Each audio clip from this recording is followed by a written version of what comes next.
पालघर जिले में हर नागरिक को मिलेगा आयुष्मान भारत योजना का लाभ। डॉक्टर ओम प्रकाश शेटे। आयुष्मान भारत मिशन महाराष्ट्र समिति के अध्यक्ष डॉक्टर ओम प्रकाश शेटे ने कहा कि पालघर जिले का कोई भी नागरिक स्वास्थ्य सेवाओं से वंचित नहीं रहेगा। उन्होंने जिलाधिकारी कार्यालय में आयोजित समीक्षा बैठक में योजना की प्रगति की जानकारी ली और अधिक से अधिक लोगों तक इसका लाभ पहुंचाने के निर्देश दिए। बैठक में सांसद डॉक्टर हेमंत सवरा, जिला प्रशासन व स्वास्थ्य विभाग के अधिकारी तथा सरकारी व निजी अस्पतालों के प्रतिनिधि उपस्थित थे। डॉक्टर शेटे ने विशेष शिविरों के माध्यम से पहचान पत्र वितरण और नागरिकों को जागरूक करने पर जोर दिया। उन्होंने कहा कि इलाज के अभाव में किसी की भी मृत्यु नहीं होनी चाहिए और इसके लिए सभी अस्पतालों को आवश्यक निर्देश दिए गए हैं। पालघर से जेपी जायसवाल की रिपोर्ट। जायसवाल। ह्या दृष्टिकोनातून आयोग स्थापन झाला पाहिजे, असा जो निर्णय होत नव्हता तो निर्णय परवाशी झाला। त्यामुळे त्या निर्णयाची थोडीशी माहिती आपल्याला देणं आवश्यक आहे, जेणेकरून तो आपल्या मार्फत जिल्ह्याला अवगत व्हावा ह्या दृष्टीने आपण प्रयत्न करायचा तुम्हाला विनंती करतो। याचे साधारणतः या आयोगामध्ये 26 नवीन पदं निर्माण होणार आहेत आणि याच्यामध्ये साधारणतः 4,20,00,000ची तरतूद ही करण्यात आलेली आहे।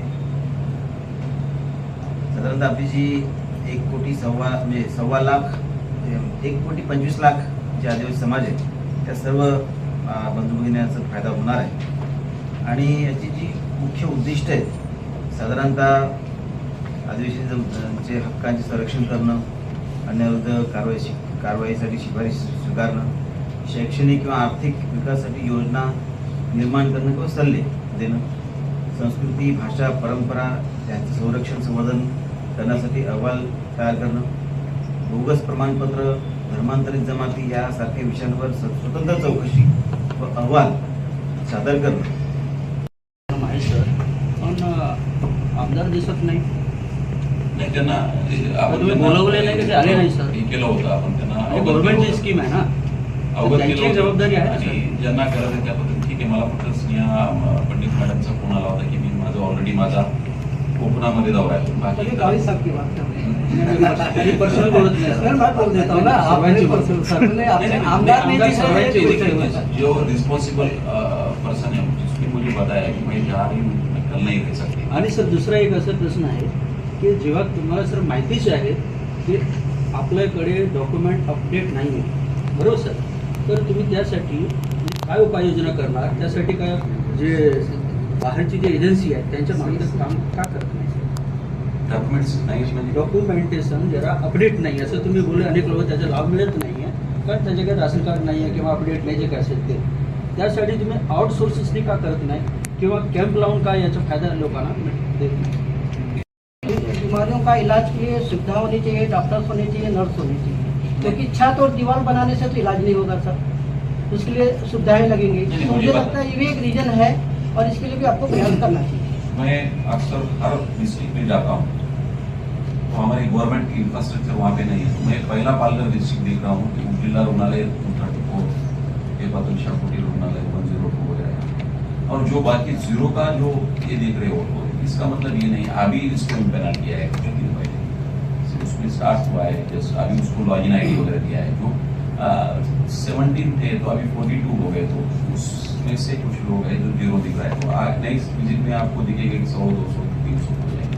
क्योंकि गवर्नमेंट के हॉस्पिटल में कोई पैसा भी लेता नहीं है ना, स्कीम के द्वारा करने के बाद उनको रेवेन्यू मिलता है, जो उनको यूटिलाइज करने के लिए हमने गवर्नमेंट में एक प्रोविजन रखा है, वो फंड्स वो यूज करते हैं। कोविड के समय ये 35% जो हमारा सब कुछ था उसके ऊपर ही सब गवर्नमेंट के हॉस्पिटल का चल रहा था। दिले ना 10,000 अनेक सेंटर बंदच आहे सर, ते काम कोणी करते बघा जे आहे त्यांच्याकडून काम करून घ्यावं। सरांना सेंटरनी काम बंद केलेलं आता याच्यामध्ये आपण झाले सर, ऐका ना, 5 रुपये कार्ड परत देतो त्यांना काय झालं, भरपूर कमवण्याची सवय झाली हे लक्षात आलं पाहिजे। मोनोपल्ली तुमचं हे म्हणण्याशी मी सहमत नाही, बंद नाही, त्यांचे अनेक काम चालू आहेत ना, तुम्ही जा दुसरे काम घेऊन 2 मिनिटांमध्ये देतात का नाही ते? मी सांगते 5 रुपयामध्ये कार्ड त्यांना परवडत नाही हे लक्षात आल्यानंतर आता कॅबिनेटमध्ये उद्या परवा मान्य मुख्यमंत्री घेणार 30 रुपये कार्ड देणार त्यांना। पण पण मी म्हटले एखाद्या याच्यामध्ये देश सेवा करण्यासाठी काय बिघडतं काय, आपण काम केलं तर काय, परंतु ठीक आहे त्यांचं. पण आता मी पुढच्या आठवड्यात सक्तीनं परत रिव्ह्यू घेईल याचा किंवा काय झाले काय नाही त्याच्यामुळं. पण आपण एक एक्सेप्शनल आहे किंवा कार्ड नाही म्हणून आपण नाकारत नाही. शाळेत तुम्ही कुठलाही पेशंट पाठवून द्या, पाहू. आपण फक्त त्यांना सांगतो की तहसीलदारचं 2 घोषणापत्र देऊन एक विशेष फॉर्मॅटमध्ये आपण तो जे असणार तो सर्टिफाय करून देतो माणूस की या नात्याने, आणि मग ते आपण ते ऍक्सेप्ट करतो. पाणी अर्धा आहे, तुम्ही म्हणता की ग्लास अर्धा रिकामा आहे, मी म्हणतो की अर्धा भरलाय. तर इथं अर्धा भरला नाही, मी नाराजी ना 32% भरलाय असं कसं म्हणणार. त्यामुळे त्यांनी 50% पर्यंत जायला पाहिजे, 55% पर्यंत जायला पाहिजे, लिमिट क्रॉस करतो. सिंधुदुर्ग सारखा जिल्हा पुढे जातो आणि आपण मागे राहतो. आणि ठीक आहे काही गोष्टींची अडचण असेल, परंतु इतकी अडचण नाही आहे. राज्याची सरासरी काय आहे? नाही, राज्याची सरासरी हीच आहे 32-33%. लोकांची उत्सुकता नाही, लोक रिस्पॉन्स करत नाही. ड्राईव्ह बऱ्याच ठिकाणी 5-5 दिवस मी थांबून घेते ड्राईव्ह. लोकांची रिस्पॉन्सिबिलिटी कधी होती, ज्या दिवशी आजारी पडलं त्या दिवशी आम्हाला हातामध्ये काढतो.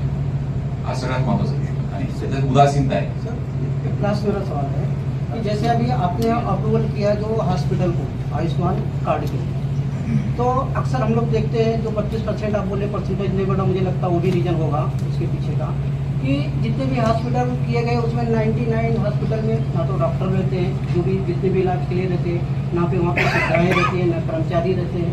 ऐसे बहुत बार अभाव के कारण लोग दूसरे जगह जाते हैं. तो मुझे लगता है कि जिस हॉस्पिटल में हम जितनी भी बीमारी जो कॅबिनेट दर्जा असणार आहे, उपाध्यक्षाला राज्यमंत्री दर्जा असणार आहे, 4 सदस्य असणार आहे आणि मुख्यालय मुंबई इथे असणार आहे.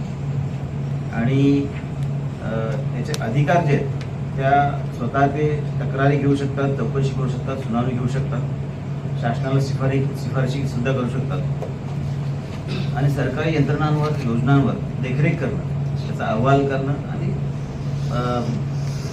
मिनिस्ट्रीला देणं हे अत्यंत महत्त्वाचं काम ते करणार आहे. आणि विशेष म्हणजे हा अहवाल ते केंद्राच्या अनुसूचित जमाती आयोगाला सुद्धा देऊ शकतात किंवा केंद्राची जी संसदेची कमिटी आहे कॅबिनेट मिनिस्ट्री त्याला सुद्धा ते अहवाल देण्याचा अधिकार हा त्यांना असणार आहे.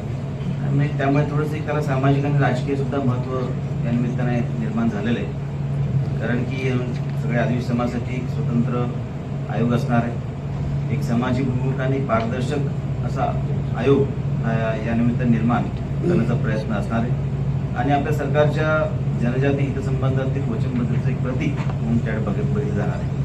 आपले धरती आबा भगवान बिरसा मुंडा जे आहेत त्यांची 150वी जयंती वर्ष जी आहे ही समता वर्ष म्हणून सरकारने जाहीर केलेले आहे. आणि या समता वर्षाच्या पार्श्वभूमीवर जो आयोग स्थापन केलेला आहे त्यामुळे एक चांगली भेट आदिवासी समाजासाठी महाराष्ट्र सरकारने आपल्या सरकारने दिली असं मला वाटतंय.